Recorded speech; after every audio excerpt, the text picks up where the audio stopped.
Halo teman-teman, kembali lagi di channel YouTube aku, Alvina Ena. Di sini kita akan membahas mengenai asal-usul manusia, salah satu kajian dari filsafat manusia.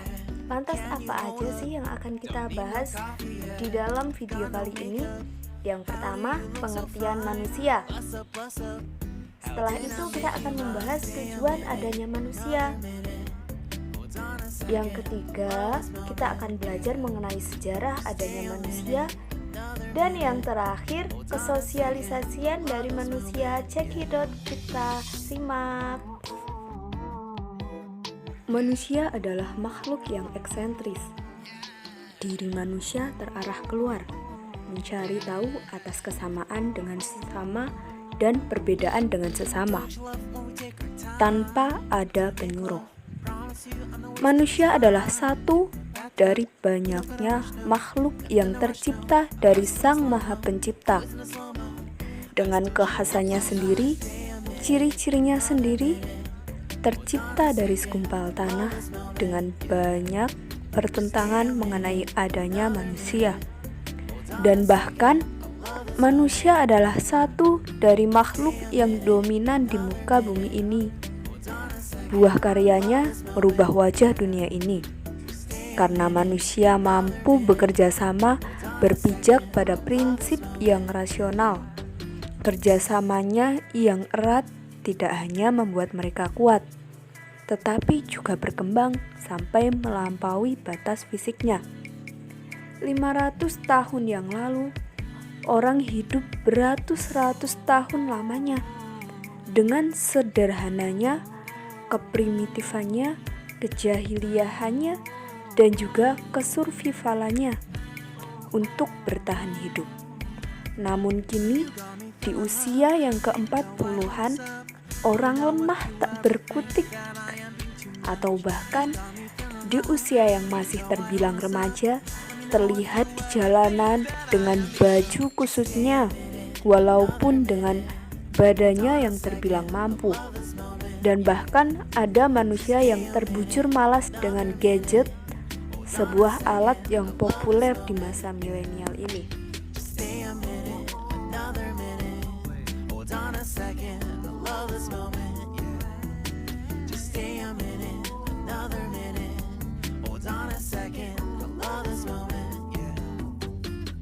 Kelahiran manusia di dunia ini bukan suatu proses biologis belaka.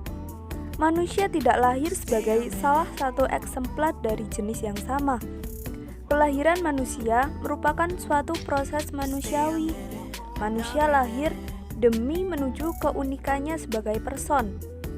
Pada suatu ketika, ia harus bertindak sendiri, memilih sendiri, berkehendak sendiri, memutuskan sendiri, dan bertanggung jawab sendiri atas segala tindakannya. Kelahiran manusia harus dilanjutkan dalam seluruh kehidupan pendidikan. Keluarga berperan sangat penting dalam seluruh perkembangan kehidupan manusia. Manusia lahir dan berkembang dalam suatu lingkungan manusiawi. Tanpa lingkungan manusiawi, manusia tidak akan menjadi manusia. Berada sebagai manusia berarti memanusiakan dunia. Manusia menjadi manusia dengan memanusiakan dunia. Proses humanisasi ini disebut membudaya. Manusia sebagai makhluk hidup yang membudaya berperan sebagai tuan sekaligus abdi. Ia bertindak sebagai tuan dengan memakhlukkan alam, akan tetapi sekaligus ia menjadi abdi yang membutuhkan alam dan harus menaati hukum-hukum alamnya dan dengan segala yang ada di dalamnya. Manusia adalah makhluk yang bekerja. Pekerjaan manusia mendapat suatu dimensi serba baru berkat sumber-sumber tenaga yang baru dan perkembangan alat teknik. Dengan alat teknik, organ-organ manusia seperti mata, telinga, dan mulut mendapat suatu dimensi baru. Komunikasi berkembang menjadi telekomunikasi. Evolusi alam dengan manusia sebagai puncaknya diambil alih dan diteruskan dengan cara yang serba baru melalui teknik.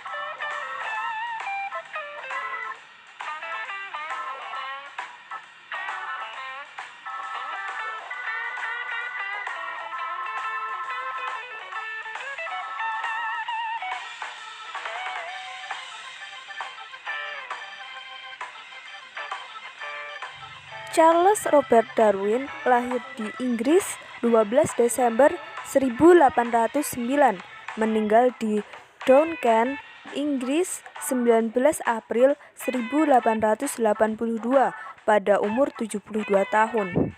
Beliau adalah seorang naturalis Inggris yang teori revolusinya meletakkan landasan bagi teori evolusi modern dan prinsip garis keturunan yang sama, dengan mengajukan seleksi alam sebagai mekanismenya.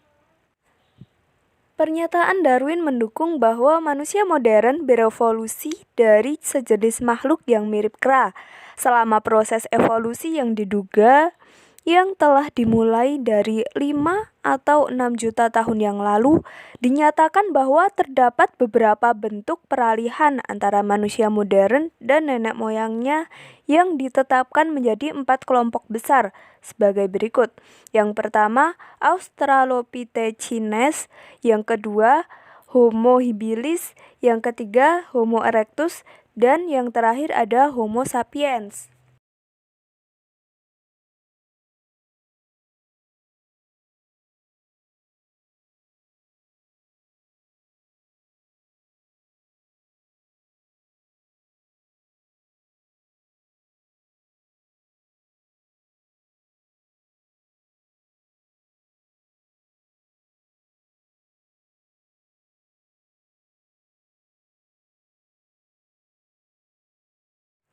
Al-Quran sebagai kitab suci agama Islam menyebutkan beberapa proses kejadian manusia yang lebih rinci dan jelas. 3 kejadian dan asal-usul manusia tersebut dalam Al-Quran menjelaskan beberapa tahapan, antara lain kejadian dan asal-usul manusia secara rinci. Ketiga tahapan tersebut antara lain asal-usul manusia pertama, kedua, dan ketiga. Berikut penjelasan dari tahap-tahap tersebut. Kejadian dan asal-usul manusia pertama, yang berarti pula proses penciptaan Adam, diawali oleh pembentukan fisik dengan membuatnya langsung dari tanah yang kering yang kemudian ditiupkan ruh ke dalamnya sehingga ia hidup. Kedua, Allah menciptakan segala sesuatu secara berpasang-pasangan. Begitupun dengan manusia. Adam yang diciptakan hendak dipasangkan oleh Allah dengan lawan jenisnya yang diciptakan dari tulang rusuk Adam, yaitu Siti Hawa.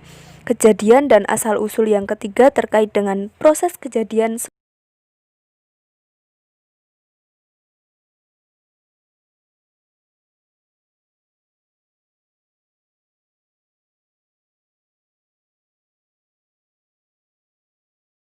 Sosialisasi adalah suatu proses belajar seorang anggota masyarakat untuk menerima dan menyesuaikan diri dengan unsur-unsur kebudayaan yang berupa cara bersikap, bertindak, dan berinteraksi dengan masyarakat. Tahapan sosialisasi adalah sebuah proses yang dilakukan oleh dua pihak, yaitu pihak yang melaksanakan sosialisasi dan pihak yang disosialisasi. Sosialisasi tidak hanya sekedar proses menyebarkan informasi dalam rangka mempengaruhi orang atau publik agar berbuat sesuatu, seperti mengajar, menggembleng, mengumumkan, memberikan pengaruh saja, tetapi di dalamnya proses tersebut seorang atau publik juga diberi kesempatan untuk membangun dirinya. Sosialisasi tidak hanya sekedar memberitahu tentang suatu hal saja, tetapi sosialisasi juga merupakan sebuah proses pendewasaan dan pematangan kepribadian seorang individu maupun publik dalam pelaksanaannya.